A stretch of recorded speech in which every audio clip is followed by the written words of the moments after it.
Ráno sme opustili krásny ostrov Koh Yao Yai, presúvame sa na Phuket, ktorý bude zrejme turistickým šialenstvom, no a uvidíme, ako to dopadne. Poďme na to. Tak už som na Phukete, pri našom hoteli, 12 hodín, takže ešte skoro na check-in, ale už nám požičali skúter a uskladnili batožinu, čo vlastne skoro každý hotel poskytuje, že vám uskladia batožinu pre check-inom a požičajú skúter. Tak ideme objavovať krásny Phuketu. Koľko môže byť stupňov? 35 asi. Poďme na cesty.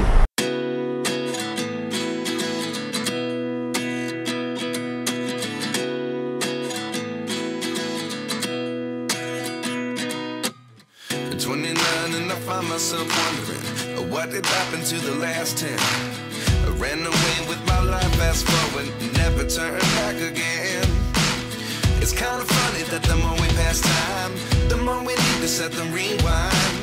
And 19 was the year.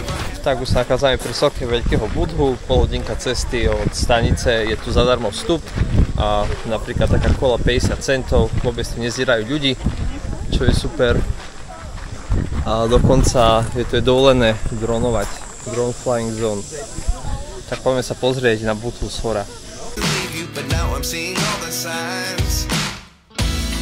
Is this really happening? I can't believe it's true.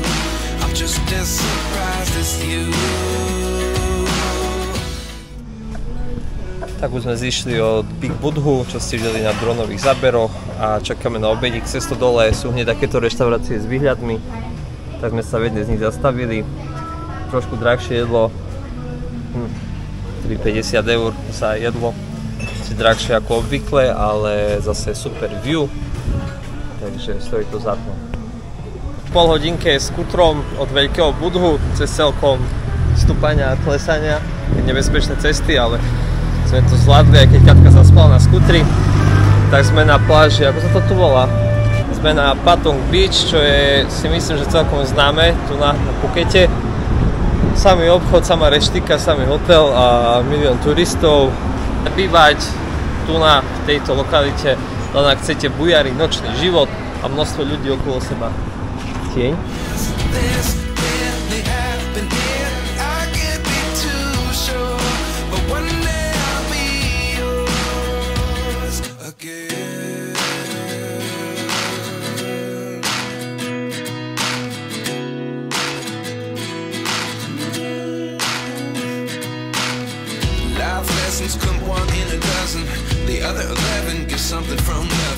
Takže kúpelka. Taký som spečený už.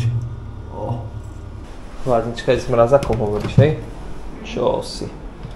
Môžeme nakúpiť mrazené pice. Pivko chladené, sme si už jedno kúpili po celom dni.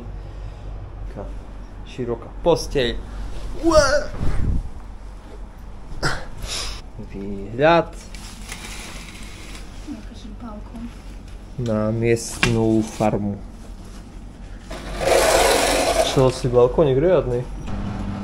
Na 3. poschodí sme zo 7, ktorý má tento hotel a poschodí pod nami je bazén, tak ideme sa tam hneď hodiť. Fuj, spotený som.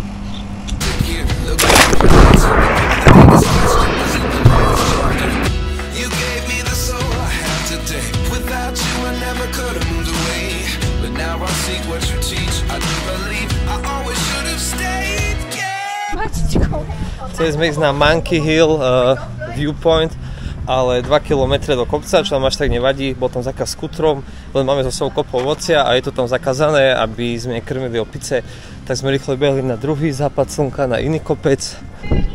Minúta a stihli by sme to, ale aj tak pekné.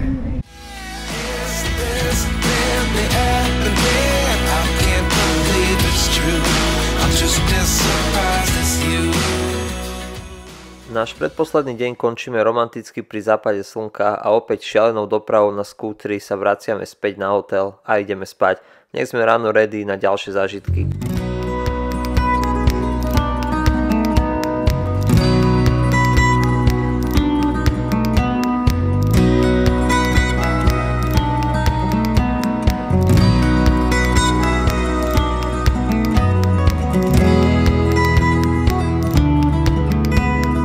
naraňajkované, jak ste videli vo videu.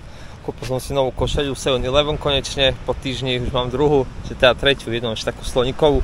A ešte sme 20 km od Phuketu, od turistov preč a zrazu sa pred nami objavujú takéto nádherné pláže.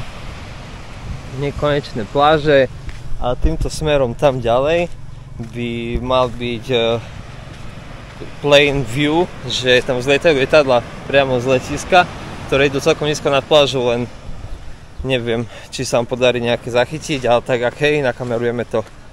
Ale pláže topka, nie? Sa mňa pýtaš? No. No, krásne. Pozri na to, úplný Havaj.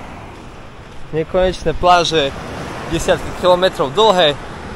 Čiže ak chcete trošku oddychnúť od turistického zhonu v Phukete, dajte sa sem k letisku a budete tu sami. A sú tu kraby všade.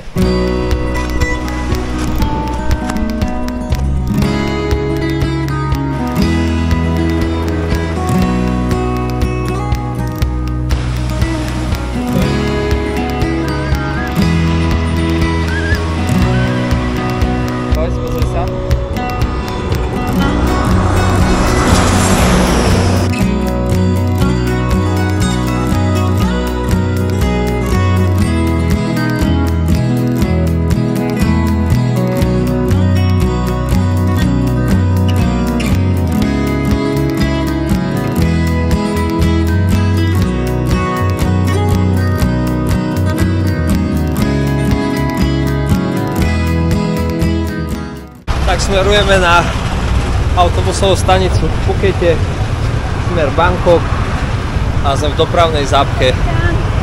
Poďme.